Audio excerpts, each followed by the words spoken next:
siswa sekalian, pada bab sebelumnya kita sudah belajar tentang larutan, campuran yang homogen antara dua macam zat atau lebih. Pada bab ini kita akan mempelajari koloid.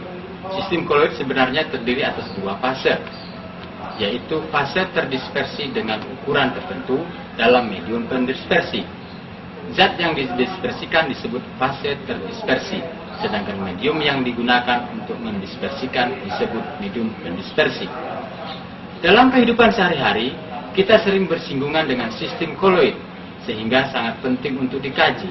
Sebagai contoh, hampir semua bahan pangan mengandung partikel dengan ukuran koloid, seperti protein, karbohidrat, dan lemak. Emulsi seperti susu juga termasuk koloid.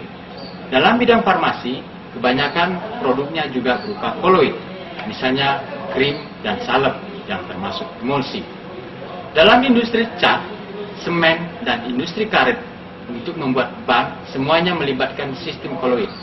Semua bentuk seperti spray untuk serangga, cat, hairspray, dan sebagainya adalah juga koloid. Dalam bidang pertanian, tanah juga dapat digolongkan sebagai koloid. Jadi, sistem koloid sangat berguna bagi kehidupan manusia.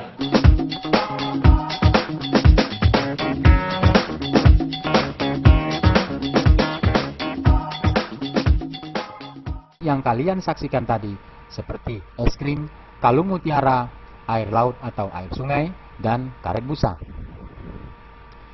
Tentu kalian ingin tahu apa sebenarnya koloid itu.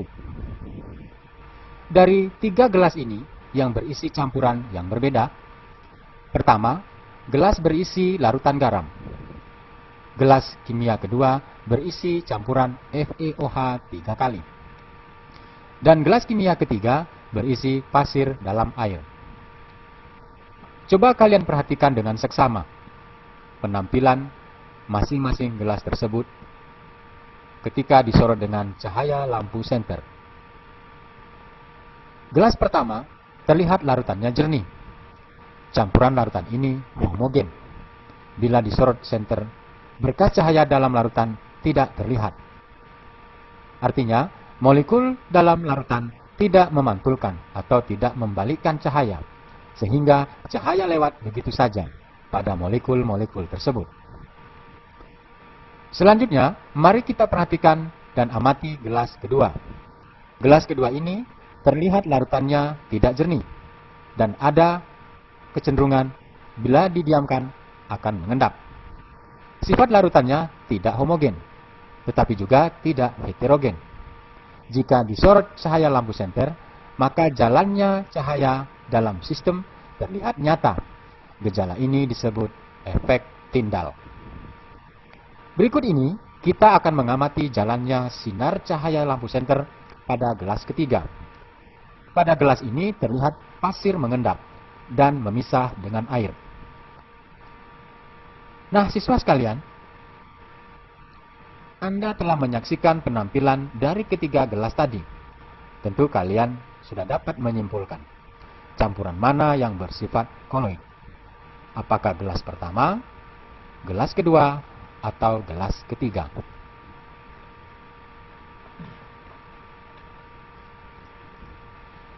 Jalannya sinar dari proyektor ini merupakan salah satu contoh efek Tyndall dalam kehidupan kita. Misalnya udara di sekitar kita merupakan sistem dispersi yang disebut aerosol padat.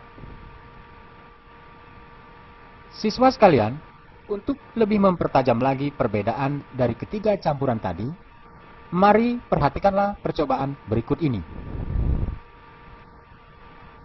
Langkah selanjutnya, masing-masing campuran tersebut kita saring dengan kertas saring. Seperti yang kita saksikan, molekul garam tidak dapat dipisahkan dari air. Ternyata, diameter partikel zat terlarut sangat kecil, atau lebih kecil dari 10⁻⁷ cm. Larutan ini disebut larutan sejati. Selanjutnya, bagaimanakah dengan campuran pada gelas kedua dan gelas ketiga?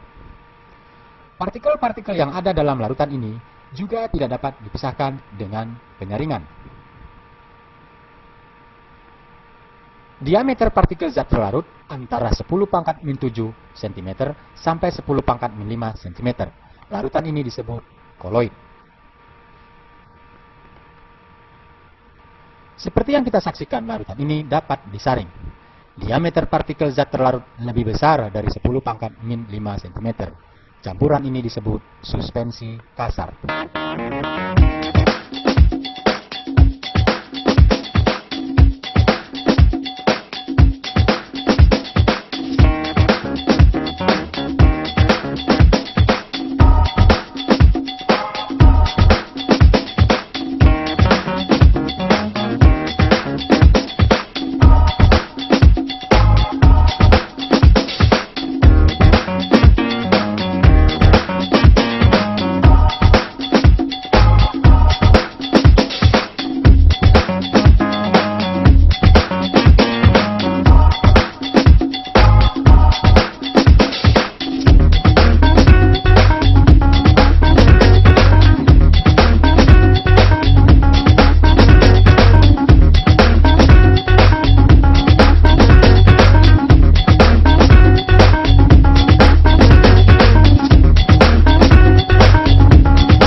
Jadi, para siswa sekalian, dapatlah kita simpulkan bahwa koloid dapat dibagi berdasarkan komponen-komponennya, antara lain buih, aerosol, emulsi, dan sol.